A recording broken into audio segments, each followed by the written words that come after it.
Hey everybody, welcome into Clearing the Benches. Today we're asking the big question. After another major trade with the Calgary Flames, are the Vancouver Canucks legitimate Stanley Cup contenders? But before we get to that, a quick word about our sponsor, SunshineGirlsAZ.com. If you like awesome, fun shirts with sayings on them, hockey shirts, hockey sayings on shirts, check out SunshineGirlsAZ.com. And as always, if you punch in CTB10 in the code, you will get 10% off of your purchase. Okay, Vancouver Canucks were at it again. They dialed up the Calgary Flames for the second time this year on a big deal, and they landed themselves Elias Lindholm. If one thing is for sure, the Canucks are locked up down the middle. JT Miller, Elias Petterson, and now you've got Lindholm in the mix. One thing that I did notice, the Canucks gave up a big haul to get him, but then I noticed that Lindholm is a UFA at season's end. So this could just be a rental, but for sure, in my opinion, Vancouver, Rick Tocchet, they are all in on trying to win a Stanley Cup this year. Canucks right now at the All-Star break, 33-11-5 for a whopping 71 points. They are 7 points ahead of Vegas at this point, and they are 12 points ahead of Edmonton.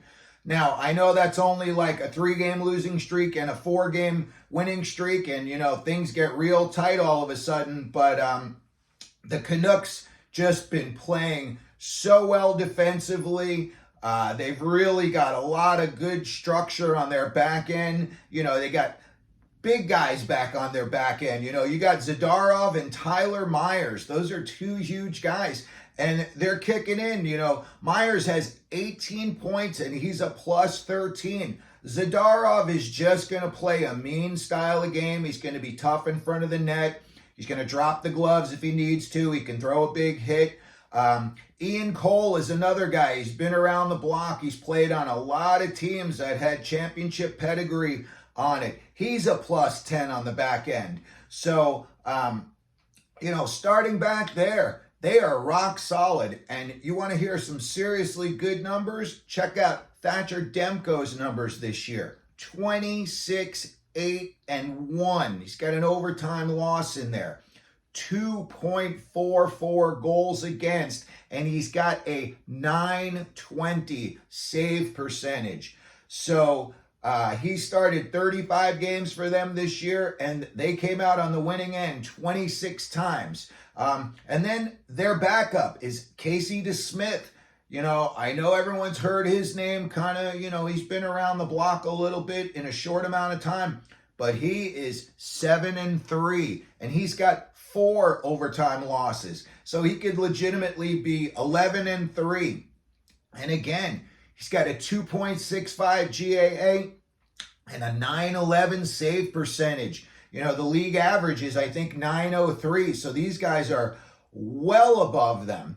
I look at the top 10 in the plus minus, and Vancouver's got 4 guys in top 10 of plus minus.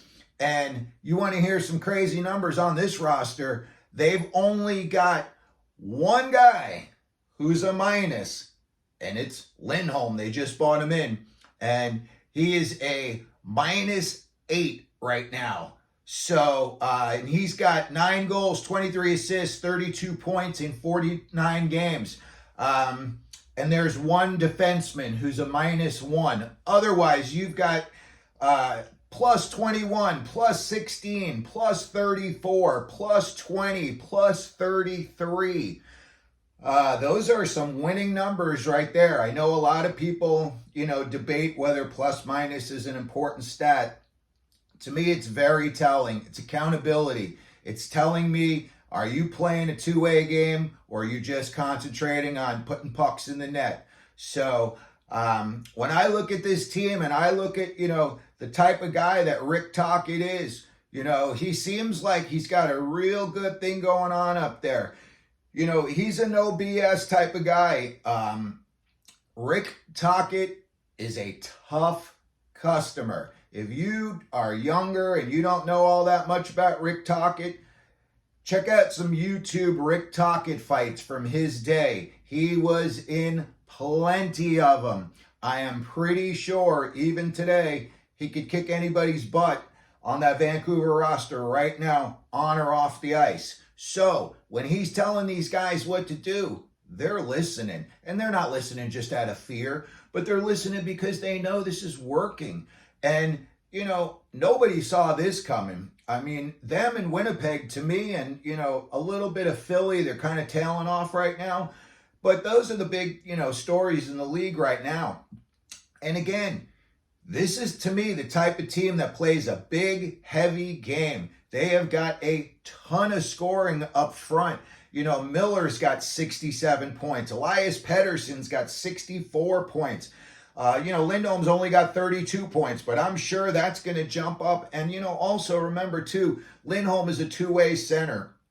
I know he's a -8, but he was playing on Calgary. He's a guy that's going to give you 200 feet, and that's exactly the type of guy that Tocchet is looking for. Quinn Hughes on the back end, 12 goals, 50 assists, 62 points, and a +34. So, in my opinion, when I look at the teams that Vancouver would have to go through, to get out of the conference, really the teams are, and I know they're having a rough stretch right now, but I think the LA Kings are going to get it back on track, and they've got a good playoff pedigree, so they could make a run. Stanley Cup champs, Vegas Golden Knights, Edmonton Oilers on their 16-game winning streak, possibly about to be 17 or 18. And even the teams that they've gone up against in the East, they handed the Rangers their lunch a couple of times. Boston, Tampa, Carolina, they have the type of lineup that they could play a dump and chase heavy game. They could play a high skill game.